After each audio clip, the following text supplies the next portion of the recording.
The power of NCERT की series चल रही है जिसमें हम लोग 6 to 12 तक की ऑल एनसीईआरटी को कंप्लीट करने वाले हैं, जो भी रिलेवेंट है हमारा यूपीएससी के लिए या स्टेट पीसीएस के लिए। 6 क्लास की हिस्ट्री वाली एनसीईआरटी से हम लोगों ने जो है वो शुरुआत किया है, जिसमें हम लोगों ने 10th चैप्टर तक जो है वो कंप्लीट कर लिया है। आज हम लोग पढ़ने वाले हैं चैप्टर नंबर 11। देखते हैं इस चैप्टर में क्या क्या पढ़ना है। सबसे पहले हम लोग देखेंगे प्रशस्ति के बारे में, क्या होता है प्रशस्ति। थोड़ा गुप्ता के बारे में पढ़ेंगे, थोड़ा क्रोनोलॉजी देखेंगे, फिर जेनोलॉजीज़ के बारे में पढ़ेंगे, हर्षवर्धन के बारे में पढ़ेंगे, पल्लव, चालुक्य और पुलकेशिन सेकंड, जो बहुत ही इंपॉर्टेंट रूरल था चालुक्य का। तो कुछ टर्मिनोलॉजी के बारे में देखेंगे, सामंत क्या होता है वो देखेंगे, फिर उसके बाद देखेंगे हम लोग सभा और उर क्या होता है, असेंबली है ये सब, ठीक है। ये सब सारी चीज़ों के बारे में हम लोग चैप्टर नंबर 11 में पढ़ेंगे। New empires and the kingdoms, एक एक करके चीज़ों को हम लोग पढ़ना शुरू करते हैं। सबसे पहले प्रशस्ति के बारे में पढ़ते हैं। Prashastis and what they tell us. अब ये प्रशस्ति क्या होता है, ये है special type of inscriptions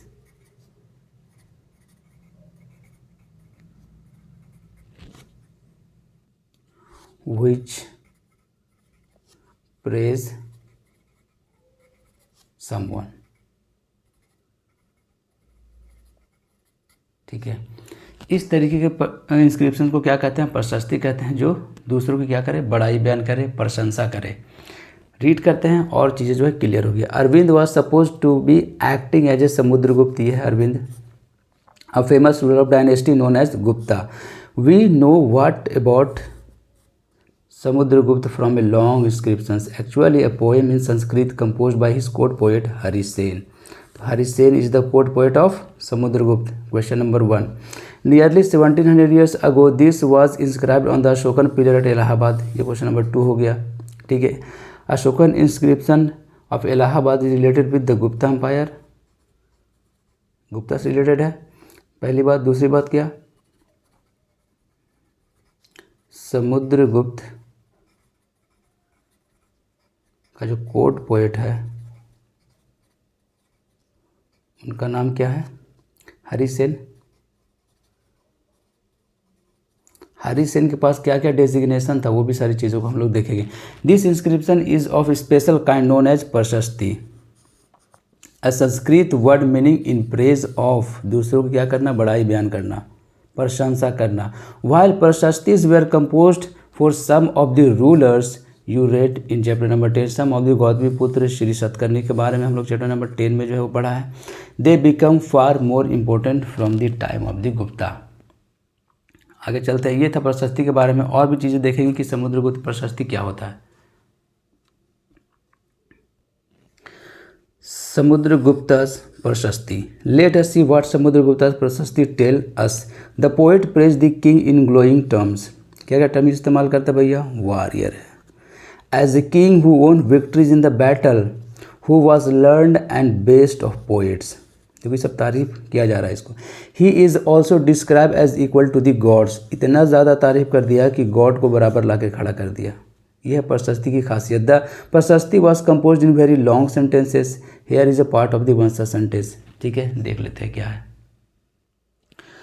Samudragupta the warrior, whose body was most charming, being covered with the plenteous beauty of the mark, किस चीज़ का mark, of 100 of scars caused by battle axes, arrows. ये सब तारीफ किया जा रहा है कि उसके बॉडी पे जो है इतना सारा खूबसूरत मार्क्स है, spikes, spears, barbed darts, swords, iron, clubs, javelins, barbed arrows, long arrows, many of the weapons. इस तरीके से जो है वो समुद्रगुप्त की प्रशंसा की जा रही है प्रशस्ति के थ्रू। समझ रहे हैं बात को आप। तो प्रशस्ति क्या है, वैसा इंस्क्रिप्शन जिसमें किसी की बड़ाई बयान किया जा रहा हो, उसे क्या कहते हैं, प्रशस्ति कहते हैं। आगे चलते हैं, चीज़ों को देखते हैं। ये है कॉइन, देखो ये वीणा बजा रहा है ये। The king who played the winner, some other qualities of the Samudragupta are shown on the coin, such as this one, where is one should playing in the winner. देखो ये समुद्रगुप्ता का टाइम का पॉइंट है. If you look map 7 you will notice, map 7 को हम लोग detail में देखेंगे. अभी you will notice an area shaded in green. एक तो ये कहानी ग्रीन वाला है. दूसरा you will also find A series of the red dots, जिसको समुद्रगुप्त जीत लिया था. बाद में उन्हीं को जो है कहा कि आप लोग ही रूल करो, लेकिन आप लोग मेरे सबऑर्डिनेट रहोगे. Along the east coast, and you will find areas marked in purple and blue as well. This map is based on the information provided in the Prashasti. Hari Sen describes 4 different kinds of rulers and tell us about Samudragupta's policies towards them. ठीक है, हरि सेन उसका coat poet. एक करके चीज़ों को समझते हैं.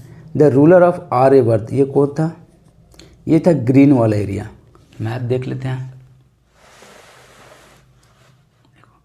ये जो ग्रीन वाला एरिया है ये कौन था? The ruler of Aryavart.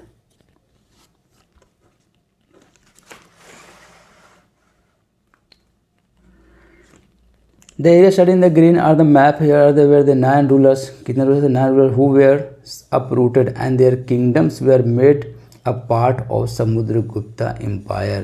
तो समुद्रगुप्त एम्पायर का ये पार्ट बन जाता है. कौन सा पार्ट? आर्यवर्त के, जिसके अंदर कितने रूलर्स थे? 9 रूलर्स. ये सब किसके अंदर चला गया? समुद्रगुप्त के अंदर. The ruler of Dakshinapatha, Dakshinapatha वाला ruler. Here are the where the 12 rulers. कितने rulers? 12 rulers. Some of the whose capitals are the marked with the red dots on the map. They surrendered to Samudragupta after being defeated and he then allowed them to rule again. जो समुद्रगुप्त जो है ये जो 12 ruler है सबको defeat कर दिया, लेकिन इन्हीं लोग को बोला कि आपके साथ जो रूल करो. ये था द रूलर ऑफ दक्षिणापथ, जिसको समुद्रगुप्त हरा देता है, लेकिन ये बोलता है कि भैया आप ही लोग रूल करो, लेकिन मेरे सबऑर्डिनेट रहोगे, ट्रिब्यूट ला कर दो. इस तरीके से जो है ये दक्षिण वाला पार्ट भी किसके अंदर चला गया? समुद्रगुप्त के अंदर चला गया. ये वाला पार्ट रेड डॉट्स जो है.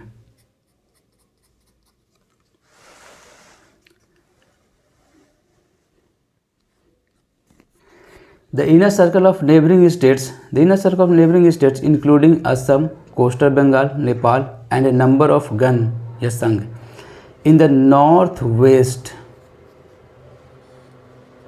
Marked in purple on the map. ठीक है. They brought tribute, followed his orders and attended his court. ठीक है. अब पर्पल वाला जो कहानी है देखो, ये है पर्पल वाला कहानी. ये सब नेबरिंग स्टेट है इसका. ये सभी किसके अंडर में है? समुद्रगुप्त के अंडर में. और ये भी ट्रिब्यूट ला के दे रहा हो, सबऑर्डिनेट है किसके? समुद्रगुप्त के अंदर. अब एक ये ऑर्डर स्टेट है. The ruler of the outlying areas marked with the blue on the map, perhaps the descendant of the Kushans and the Shaka and the ruler of the Sri Lanka, who submitted to him and offered daughters in marriage. Sri Lanka वाला part ये outer area है sir. देखो ये श्रीलंका वाला part और ये north west वाला part, ये सब आउटर एरिया है जो किसके अंदर था? समुद्रगुप्त के अंदर ही था. ये सब किसके जो है वो डिसेंडेंट है? कुशान और शाका के. तो इस तरीके से इतना बड़ा एरिया जो है अंपायर जो है समुद्रगुप्त के अंदर था. ये पार्ट ग्रीन वाला पार्ट, ये पर्पल वाला पार्ट, ये ब्लू, और ये श्रीलंका, और ये पूरा कहानी. फिर आगे चलते हैं हम लोग एक एक करके चीज़ों को देखते हैं. Genealogies. Most prashastis also mention the ancestors of the ruler. This one mention Samudragupta great grandfather, grandfather, father and mother. ये तो जेन्यूलॉजीज क्या होता है? List of the ancestor. The most Prashastis also mention the ancestor of the ruler. This one mentions Samudragupta great grandfather, father, and the mother. His mother Kumar Devi belonged to the Likshvi Gan, while his father Chandragupta was the first ruler of the Gupta dynasty to adopt the grand title of the Maharaja Dhiraj. इस सब सारी चीज़ों को देखेंगे. A title that Samudragupta also used his grandfather and the grandfather are mentioned simply a maharaja, it seems as if the family gradually rose to importance. धीरे धीरे कैसे importance होता है उसका ये दर्शाता है कि भैया पहले महाराजा था, अब महाराजा धीराज है। ठीक है, तो और हम लोग थोड़ा सा और पढ़ लेते हैं, उसके बाद गुप्ता की थोड़ा क्रोनोलॉजी को देख लेंगे। Samudragupta in turn figures in the genealogies list, genealogy मतलब list of the ancestors of later ruler of the dynasty such as his son Chandragupta second. We know about him from inscriptions and coins. He led an expedition to western India where he overcome the last Saka ruler. Saka ruler को खत्म कौन किया था भैया? Chandragupta second. According to the later belief, his court was full of learned people including Kalidasa जो अभिज्ञान शकुंतलम लिखा था, मेघदूत लिखा था, Aryabhata the astronomer Aryabhatiyam about whom you will read in chapter number 12 में डिटेल में देखेंगे हम लोग। अब इसका थोड़ा क्रोनोलॉजी को समझ लेते हैं गुप्ता का। गुप्ता जो था वो फ्यूडेटरी था, किसका? कुषाण का।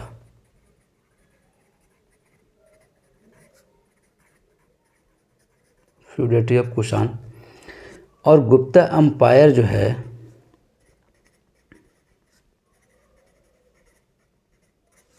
एम्पायर का जो फाउंडर उसका नाम क्या है भैया? फाउंडर जो है उसका नाम है श्रीगुप्त। श्रीगुप्त, ठीक है। अब श्रीगुप्त के बाद उसका बेटा आता है जिसका नाम है घटोत्कच।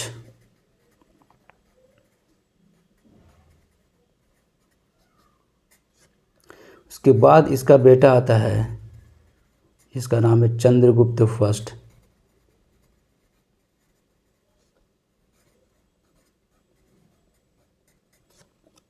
अब चंद्रगुप्त फर्स्ट की जो बीवी है, वाइफ है, उसका नाम क्या है? कुमार देवी।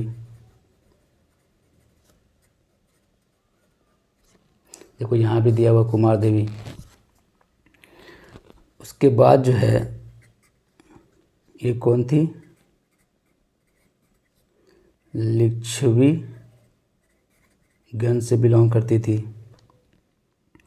एक तो ये कहानी है। और कौन सा टाइटल ये लिया चंद्रगुप्त फर्स्ट? महाराजा धीराज।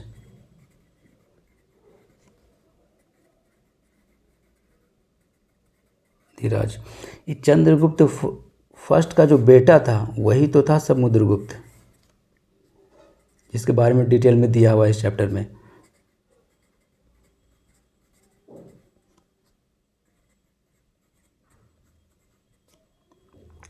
अब समुद्रगुप्त को क्या कहा जाता था भैया? Napoleon of India.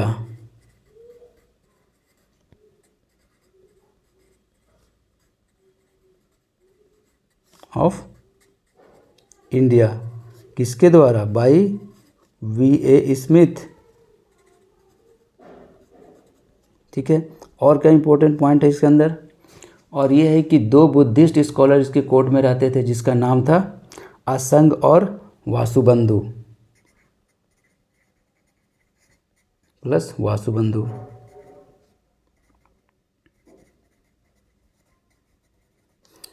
ये इनके कोर्ट में थे। ठीक है, एक हो गया ये। दूसरी बात इंपॉर्टेंट, सबसे इंपॉर्टेंट ये है कि भैया मेघवर्मन राजा था सिलोन का। सिलोन जो है पहले कहा जाता था श्रीलंका को। और ये जो मेघवर्मन था गॉट परमिशन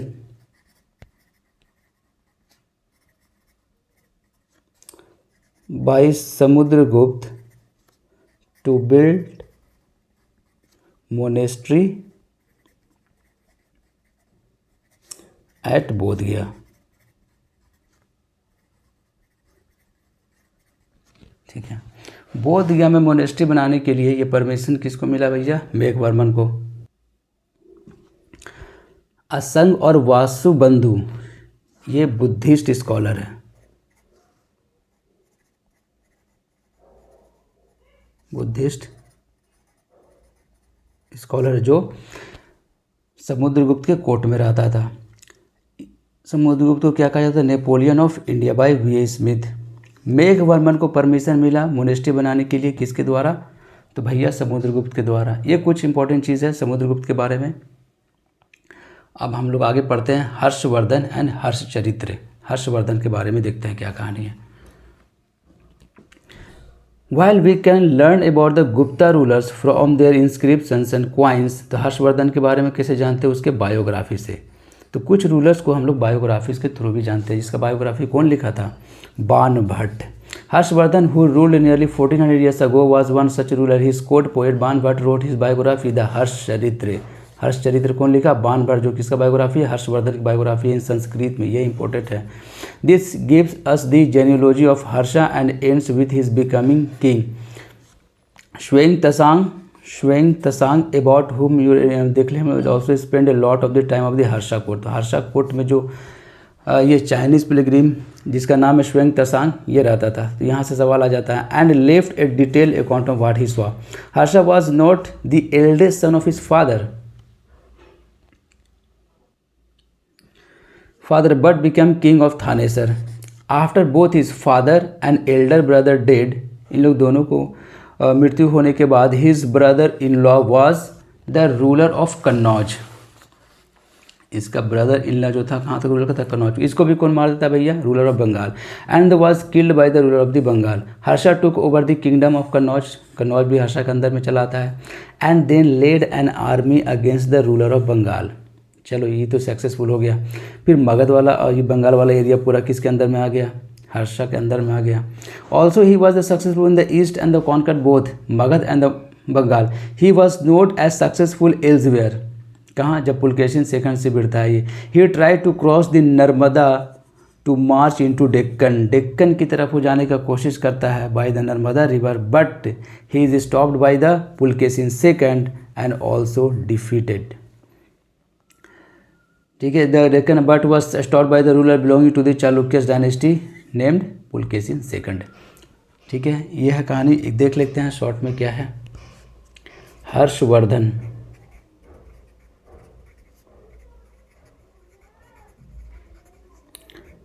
इसका कोर्ट पोएट का नाम क्या है?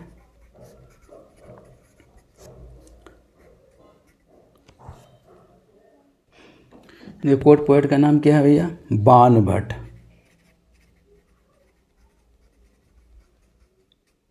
ठीक है, बाण भट्ट नाम है। बाण भट्ट क्या लिखा था? बाण भट्ट रोट हर्षचरित्र।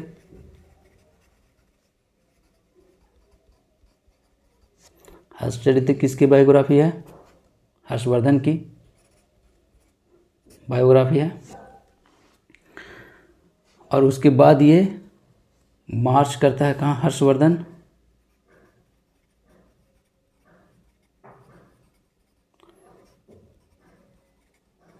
मार्च टुवर्ड्स डेक्कन। सही है। But stopped by Pulakeshin second. सही है। आगे चलते हैं हम लोग, फिर देखते हैं चीज़ों को। पल्लव, चालुक्य और पुलकेशिन के बारे में पढ़ते हैं। The Pallava and Chalukya were the most important ruling dynasties in South India during this period. The kingdom of the Pallav spread from the region around their capital Kanchipuram. Kanchipuram capital है पल्लव का, टू दी कावेरी डेल्टा। तो कांचीपुरम से लेके Kaveri delta तक किसका reason है? पल्लव का। While that of the Chalukyas was centred around the Raichur Doab. ये रायचूर द्वाब कहाँ से कहाँ तक? कृष्णा एंड तुंगभद्रा रिवर के बीच वाला एरिया रायचूर द्वाब। ये किसका एरिया है? चालुक्य का एरिया है। Aehole is the capital of the Chalukyas, was an important trading center. It developed as a religious centers with a number of temples. The Pallav and Chalukya frequently raided one another. एक दूसरे से लड़ते रहता था, especially attacking their capital cities, which were prosperous towns. The best known Chalukya ruler was Pulkesin II. यही तो main ruler था जो हर्षवर्धन को हराया था। आगे चलते हैं। We know about him from a prashasti composed by his court poet Ravikirti. तो Ravikirti is the court poet of Pulakeshin second. This tell us about this ancestors who are traced back through 4 generations from father to son. Pulakeshin evidently got the kingdom from his uncle. आगे चलते हैं। According to Ravi Kirti, he led expedition along both the west and the east coast. Besides, he checked the advance of Harsha. There is an interesting play of words in the poem Harsha means happiness. Harsha का मतलब क्या होता है? Happiness. But Ravi कीर्ति क्या बोला कि the poet says that after this defeat Harsha was no longer Harsha. Pulakeshin also attack the Pallava king who took shelters behind the walls of the Kanchipuram. लेकिन बहुत ज़्यादा दिन तक इसका सक्सेस स्टोरी नहीं होता है। But the Chalukya victory was short lived. Ultimately both the Pallava and Chalukyas gave way to new rulers belonging to the Rashtrakuta and Chola dynasty. Chapter 7 में डिटेल में पढ़ेंगे हम लोग। तो इसमें क्या है? इसमें तो पहली बात है भैया कि पल्लव, जिसकी कैपिटल क्या है? कांचीपुरम।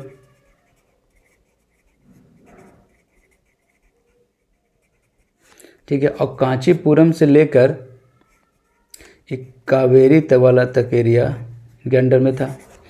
और दूसरी बात क्या है? चालुक्य, इसकी कैपिटल क्या है? इसकी कैपिटल है एहोल। इसका जो मेन रूलर था वो कौन है? पुलकेशिन सेकंड, जो हराया था। पुलकेशिन सेकंड डिफीटेड हर्षा या हर्षवर्धन। यह है कहानी। अब उसके बाद चलते हैं आगे। How were the kingdoms administered. इसमें बहुत सारा टर्मिनोलॉजी के बारे में पढ़ेंगे, बहुत इंपॉर्टेंट है ये।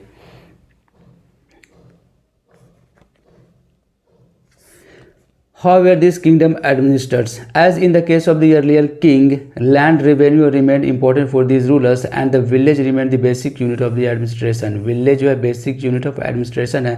There were some new development as well. Kings adopted a number of steps to win the supports of men who were powerful either economically or socially or because of their political and military strength. For instance, some important administrative posts were now hereditary. बहुत सारा post ऐसा था जो hereditary था। This means that son succeeded father to this post. For example poet Harisena. Harisena के पास कौन सा था भैया पद? महादंड नायक और chief judicial officers like his father. इनके फादर को इंतकाल होने के बाद ये पोस्ट किनको मिल गया? हरिसेन को मिल गया। कौन सा पोस्ट? महादंड नायक का। एक तो ये है कि इस तरीके से पोस्ट जो है वो डिस्ट्रीब्यूट था।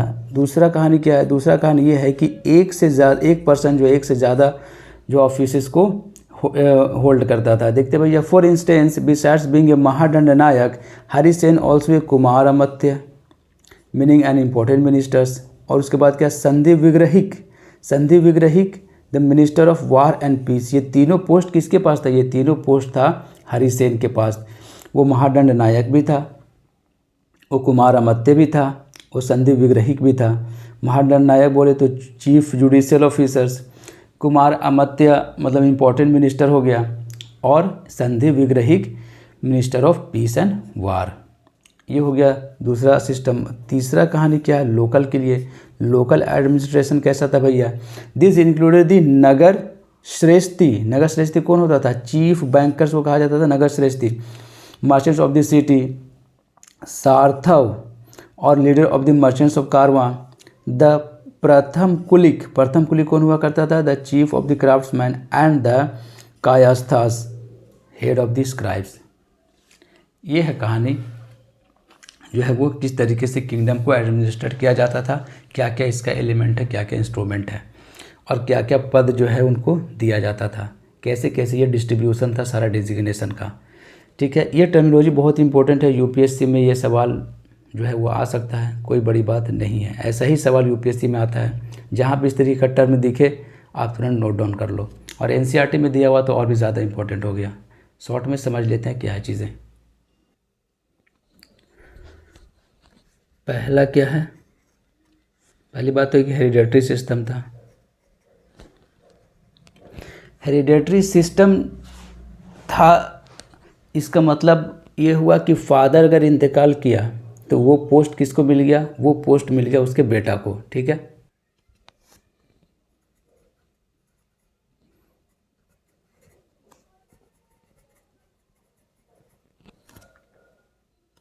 यह कहानी हेरिडेटरी सिस्टम का।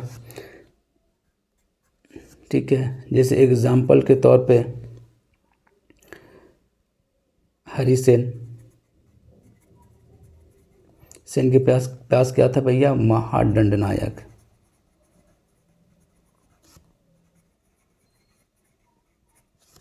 एक ये कहाँ से मिला था? इनके फादर से मिला था। एक तो ये है। दूसरा कहानी क्या है? दूसरा कहानी है one person held many post.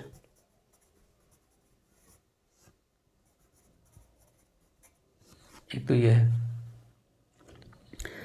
Example के तौर पे फिर वही बात, हरिसेन, महादंडनायक,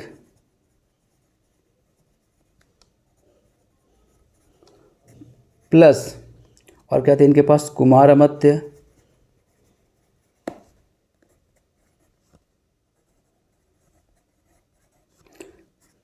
इम्पोर्टेंट मिनिस्टर, प्लस संधि विग्रहिक।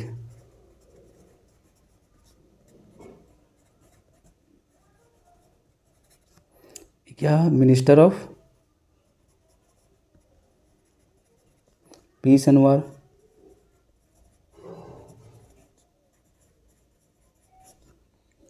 ये सारी चीज़ें। एक है लोकल एडमिनिस्ट्रेशन वाला, वो भी देख लेते हैं। फिर उसके बाद तीसरा है लोकल,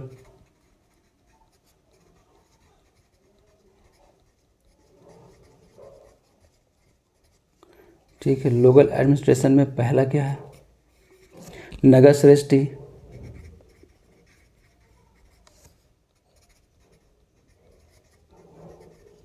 ये कौन हुआ करता था भैया? Chief bankers.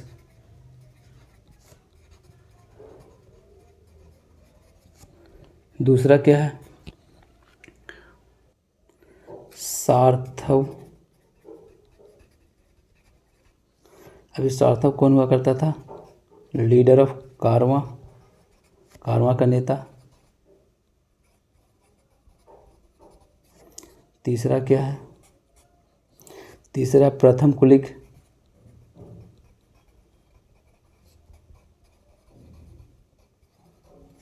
ये कौन हुआ करता था? Chief craftsman.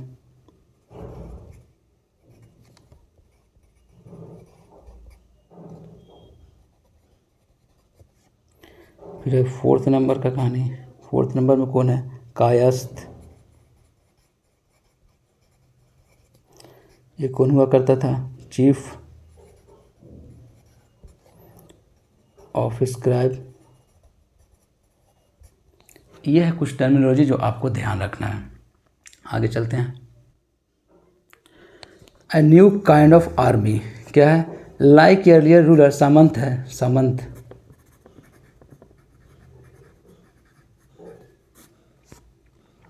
Some of these kings maintained a well-organized army with elephants, chariots, cavalry, घुड़सवार, foot soldier. Besides, there were military leaders who provided the king with troops whenever he needed them. They were not paid regular salaries. Instead, some of them received grant of land. यही important है। इन लोग क्या दिया जाता है? Grant of land, ताकि वहाँ से रेवेन्यू कलेक्ट करो और अपने आर्मी को मेंटेन करो। जब भी बैटल होगी और जब भी सेना की ज़रूरत होगी, आपको हेल्प करना है। They collected revenue from the lands and use this maintain to soldiers and horses, provided equipments for the warfare. This men were known as samanta. इसको क्या कहा गया भैया? सामंत कहा गया। Whenever the ruler was weak, samanta try to become independent. जब भी central में वीक होगा रूलर, तो नीचे का जो सामंत है वो ट्राई करेगा कि हम इंडिपेंडेंट हो जाए। तो क्या है कहानी? मिलिट्री लीडर,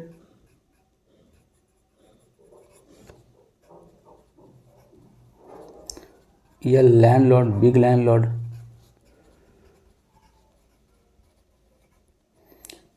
को क्या दिया जाता था? लैंड ग्रांट दिया जाता था। लैंड ग्रांट दिया जाता था टू कलेक्ट रेवेन्यू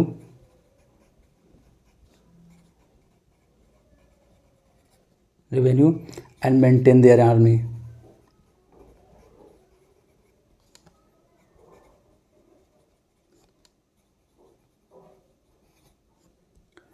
और इसके बदले क्या करना पड़ेगा भैया राजा के लिए, when ever at the time of battle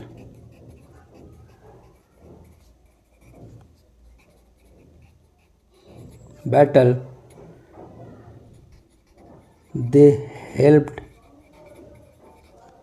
the ruler.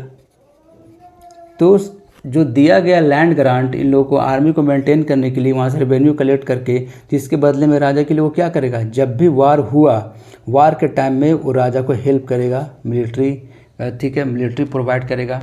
तो इस तरीके के लोग को क्या कहा गया भैया, सामंत। हम लोग नेक्स्ट देखते हैं assembly in the southern kingdom. इसमें हम लोग पढ़ेंगे सभा और उर के बारे में। रीड कर लेते हैं और जल्दी से समझ लेते हैं भाई। The inscriptions of the Pallava mentions a number of the local assemblies, this included the sabha. पहली बात तो ये हुआ, which was an assembly of Brahmin land owners. This assembly functions through sub committees के थ्रू ये फंक्शन करता था, which looked after the irrigation, agriculture operations, making roads, local temples etc। अब उर क्या होता था, देखो सभा क्या है, ब्राह्मण एंड लैंड ओनर्स का ऑर्गेनाइजेशन। उर क्या है, ए विलेज असेंबली है वहाँ पे जहाँ पे ब्राह्मण नहीं है, लैंड ओनर्स। तो जहाँ पे लैंड ओनर्स ब्राह्मण नहीं है वहाँ पे क्या ऑर्गेनाइजेशन होगा, उर होगा, ठीक है। एंड द नगरम, एक नगरम है, ये किसका ऑर्गेनाइजेशन है, ऑर्गेनाइजेशन ऑफ द मर्चेंट्स। तो तीन ऑर्गेनाइजेशन हम लोगों ने पढ़ा, sabha organisation of Brahmin land owners, ur the organisation of land owners were Brahmin नहीं है, वहाँ पे जहाँ पे लैंड ओनर्स ब्राह्मण नहीं है, were not the Brahmin. Like later their assembly were the control by the rich and the powerful land owners and the merchants. Many of this local assemblies continue to function for centuries. तो क्या है, सभा,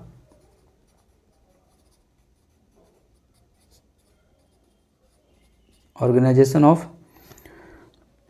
ब्राह्मण land owners,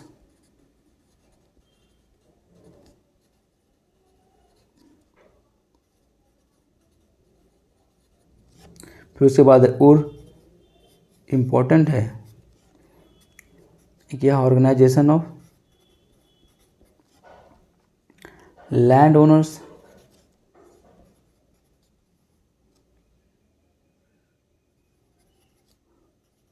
were not Brahmin, ये हो गया। और एक क्या है, नगरम। अभी नगरम कौन है, ये नगरम है ऑर्गेनाइजेशन ऑफ मर्चेंट्स। इस तरीके से तीन ऑर्गेनाइजेशन के बारे में हम लोगों ने पढ़ा भैया, सभा, उर और नगरम।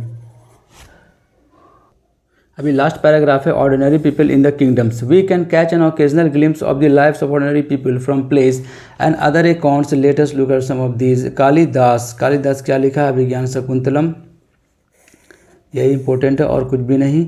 His plays depicting life in the king's court and interesting features about these plays is that the king and the most Brahmin were shown as speaking Sanskrit. King और सबसे ज़्यादा ब्राह्मण जो है वो क्या बोलते थे, संस्कृत, और कॉमन पीपल प्राकृत लैंग्वेज इस्तेमाल करते थे। His most famous play was Abhijnana Shakuntalam is the story of the love between the king named Dushyant और शकुंतला के बीच की लव स्टोरी है। We find an interesting description of the plight of the poor fishermen in this play. ये दिया हुआ कहानी, ठीक है, देख लेते हैं। तो कालिदास क्या लिखा है भैया, अभिज्ञान शकुंतलम।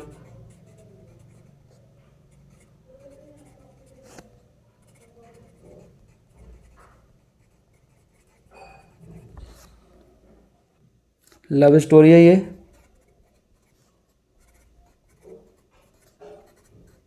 बिटवीन किसी बीच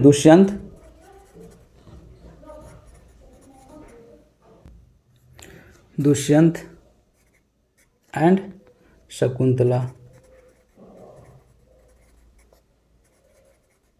यह है कहानी, ठीक है। अब देखते हैं नेक्स्ट क्या है। ये दिया हुआ एक fisherman finds a ring story, कुछ खास इंपॉर्टेंट है नहीं, ये पढ़ते हैं। The Chinese pilgrim Faxian notice the plight of the untouchable के बारे में ये नोटिस करता है। By the high and the mighty they were expected to live on the outskirt of the city. He writes क्या लिखता है, if such a man interest a town और ए मार्केट में कोई इंटर करता था अनटचेबल्स, तो he strikes a piece of wood, एक पीस ऑफ वुड से स्ट्राइक किया जाता था। उसकी आवाज़ से क्या होता था कि लोग सतर्क हो जाते थे कि भैया अनटचेबल्स जो एंट्री करने वाले हैं, आप लोग सतर्क हो जाइए। In order to keep himself separate, people hearing this sound know that it means and avoid touching him or brushing against him, and Ban Bhatt provides us with a vivid picture of the king's army on the move। तो ये जो कहानी है फाशियन notice करता है untouchables के बारे में कि अनटचेबल्स जब भी मार्केट में एंट्री करने वाले होते थे तो एक पीस ऑफ वुड से जो है वो स्ट्राइक करते थे। उसकी आवाज़ से ये पता चल जाता था कि भैया अब तुम लोग सतर्क हो जाओ कि कोई जो अनटचेबल्स मार्केट में एंट्री करने वाला जो उसको टच नहीं करना, उससे अलग रहना है। ठीक है, तो ये अनटचेबल्स का जो है कॉन्सेप्ट है जो फाशियन जो है वो दिया था, लिखा है। अभी चलता है किंग्स आर्मी के बारे में। बान भट्ट बताया है कि भैया जब किंग्स आर्मी चलता था, एक लाइन में बात करें तो क्या होता था, the whole world was swallowed up in dust, पूरा वर्ल्ड जो है डस्ट से भर जाता था। ये कहता है कौन, बान भट्ट। जब किंग्स की आर्मी चलती थी उसके साथ साथ पूरा कारवां चलता था। तो इस तरीके से ये चैप्टर जो है कंप्लीट हो जाता है। और आपको वीडियो समझ में आ रहा है भैया तो सब्सक्राइब कीजिए चैनल को, वीडियो को लाइक कीजिए और जितना हो सकता है शेयर कीजिए।